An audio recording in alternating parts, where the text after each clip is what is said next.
Hi viewers, welcome to my channel. ఈరోజు మనం important topic అప్పులు ఆంధ్రప్రదేశ్.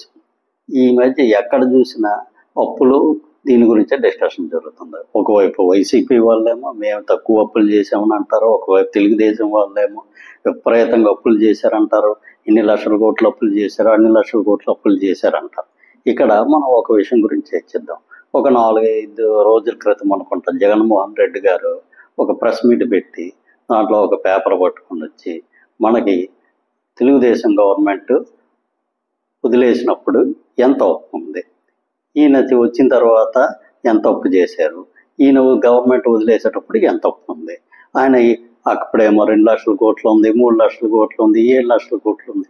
అసలు ఈ లక్షల కోట్లు అనేది ప్రజలకు ఏమైనా సరే అర్థమవుతాయా? దానివల్ల ఏమైనా యూజ్ ఉందా? ఇప్పుడు బడ్జెట్లో 6.5 లక్షల కోట్లు అని చెప్పారు, ఇప్పుడేమో 9.5 లక్షల కోట్లు అంటున్నారు. వాళ్ళ ప్రభుత్వం టైంలో 19% అప్పులు చేస్తే మేము 15% అప్పులు చేసాం. ఈ శాతాలు, ఈ లక్షల కోట్లు ఇవన్నీ ప్రజలకి ఇవన్నీ వాళ్ళ బుర్రలకు ఎక్కవు. లక్షల కోట్లు అంటే వాళ్ళకి ఏం తెలుస్తుంది? అసలు అది డబ్బా ఏటా అని అనుకుంటారు సామాన్య ప్రజలు. ఇక్కడ నేను చెప్పదలుచుకున్నది ఏంటంటే, ఒకటి, లాస్ట్ ఎలక్షన్ టైంలో ప్రజల్లో పూర్తిగా అప్పులు బాగా పెరిగిపోయాయి అనేది ప్రజలు ఒక అవగాహనకు వచ్చేశారు. దానికి కొన్ని ఉదాహరణలు ఏంటంటే, ఇంతకుముందు ఏ గవర్నమెంట్ ఉన్నా గత 3-4 గవర్నమెంట్ల నుంచి గవర్నమెంట్ ఉద్యోగస్తులకి చాలా వరకు 1వ తేదీ కల్లా జీతాలు ఇచ్చేసేవారు. ఇప్పుడు కూడా వాళ్ళకి ఏదో 1-2 రోజులు ఎప్పుడో రేరుగా డిలే జరిగేది, కానీ వాళ్ళకి ఎప్పుడు జీతాలు 1వ తేదీ కల్లా పడిపోయేవి. కానీ గత వైసీపీ గవర్నమెంట్ టైంలో ఎప్పుడు వాళ్ళకి టైంకి జీతాలు వచ్చిన దాఖలాలు చాలా వరకు తక్కువ. అదేవిధంగా ఆఖరికి ఉద్యోగస్తులు రోడ్డెక్కి మాకు జీతాలు పెంచకపోయినా పర్లేదు, టైంకి జీతాలు ఇస్తే చాలు అనే పరిస్థితికి తీసుకొచ్చారు. ఇంకా గవర్నమెంట్ ఉద్యోగస్తుల యొక్క పిఎఫ్ ఖాతాలు వీటన్నిటిలో డబ్బులు లేవని చెప్పి గవర్నమెంట్ ఉద్యోగులు రోడ్డెక్కారు. అదేవిధంగా పంచాయతీల్లో వాళ్ళ అకౌంట్లో సెంట్రల్ గవర్నమెంట్ నుంచి ఏం డబ్బులు వచ్చినా ఇమీడియట్గా ఆ డబ్బులు ఖాళీ అయిపోతుంది. అది ఈ పరిస్థితులన్నీ చూసిన తర్వాత ప్రజల్లోనే ఒక అవగాహన వచ్చేసింది. ఓకే, ప్రజల దగ్గర ఫ్రీగా డబ్బులు పంచి పెడుతున్నారు, ఎక్కడ పడితే అక్కడ అప్పులు చేస్తున్నారు అని చెప్పి వాళ్ళు ఒక డెసిషన్కి వచ్చేసిన తర్వాత మనం ఎన్ని చెప్పినా దాని గురించి అనవసరమన్నమాట. ఇప్పుడు మీరు మేము అప్పులు చేయలేదని చెప్పినా ఏం చెప్పినా ఆ 24 ఎలక్షన్లు అయిపోయి మీరు ఓడిపోయారు. ఇప్పుడు అప్పుడు నేను బాగా చేశానని చెప్తే ఇప్పుడు వచ్చే ప్రయోజనం ఏం లేదు. ఇప్పుడు వెనకకి వెళ్ళి వాటిని తవ్వుకుంటే మనకు వచ్చే ప్రయోజనం లేదు. దాని గురించి వైఎస్ఆర్సీపీ కానీ సోషల్ మీడియా కానీ పూర్తిగా మర్చిపోతే చాలా వరకు మంచిది. ఎందుకంటే ఇప్పుడు మీరు చెప్పారు ఎలక్షన్ టైంలో 2024లో నేను అధికారంలో వచ్చిన తర్వాత మీ అందరికీ మంచి చేస్తే నాకు ఓటేయండి, లేదంటే లేదు అని మిమ్మల్ని పూర్తిగా వ్యతిరేకించారు. మీకు 11 సీట్లు ఇచ్చారు.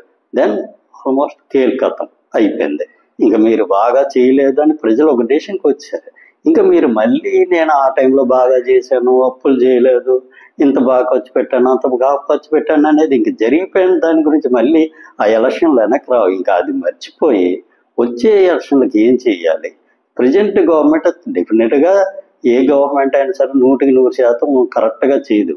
ఎక్కడో తప్పులు చేస్తూనే ఉంటుంది. ఏ తప్పులు చేస్తున్నారో పట్టుకొని వచ్చే ఎలక్షన్లకి మీరు ఎలా ముందుకు వెళ్ళాలని ఆలోచించడం మంచిదే. అంతేగాని జరిగిపోయింది అప్పుల గురించి వీటి గురించి మీరు ప్రెస్ మీట్లు పెడితే జరిగిపోయిన వాటికి చెప్తే ఈరోజు ప్రయోజనం ఏంటుంది? ఆల్రెడీ మీరు ఓడిపోయారు. ఓడిపోయిన తర్వాత ఇంకా మళ్ళీ వాటి గురించి ఇప్పుడేమైనా మళ్ళీ వెనక్కి తీసుకురాలేరు కదా జరిగిపోయిన దాన్ని. అనవసరమైన ప్రెస్ మీట్లు పెట్టడం వల్ల ప్రజల్లో దానికి వచ్చే ఉపయోగం ఏ మాత్రం ఉండదు, మీకు వచ్చే ఓట్లు ఏమీ ఉండవు. ఇప్పుడు ఈ గవర్నమెంట్ మీద ఏమైనా సరే ఎలిగేషన్లు వస్తే వాళ్ళు ఏమైనా చేయకపోతే మీరు వాళ్ళ మీద దృష్టి పెట్టి వాళ్ళు చేసే తప్పుడు పనుల మీద మీరు ఏమైనా ఉద్యమిస్తే ఫ్యూచర్లో 2029 ఎలక్షన్లో మీరు గెలవడానికి ఛాన్స్ ఉంటుంది. అంతేగాని గతం నేను బాగా చేశాను, బాగా చేస్తే ఎందుకు ఓట్లేరు? ఓడించారంటే దాని ఉద్దేశం మీరు ఆ టైంలో మీ పట్ల బాగా వ్యతిరేకత ప్రజల్లో ఉంది అని. కాబట్టి ఇంకా మళ్ళీ ఆ టైం అదే ఇష్యూని తీసుకొచ్చి మీరు మాట్లాడడం వల్ల ప్రయోజనం అయితే ఏ విధమైన ప్రయోజనం ఉండదు. కాబట్టి ఇంకా అప్పుల సంగతి మర్చిపోయి ఫ్యూచర్లో ప్రజెంట్ ప్రభుత్వం చేస్తున్న ఏమైనా తప్పుడు పనులు ఉంటే వాటి గురించి డిస్కస్ చేస్తే మీకు ఫ్యూచర్లో ఏమైనా ఓట్లు పడే ఛాన్స్ అయితే ఉంటుందని నా అభిప్రాయం. Thank you.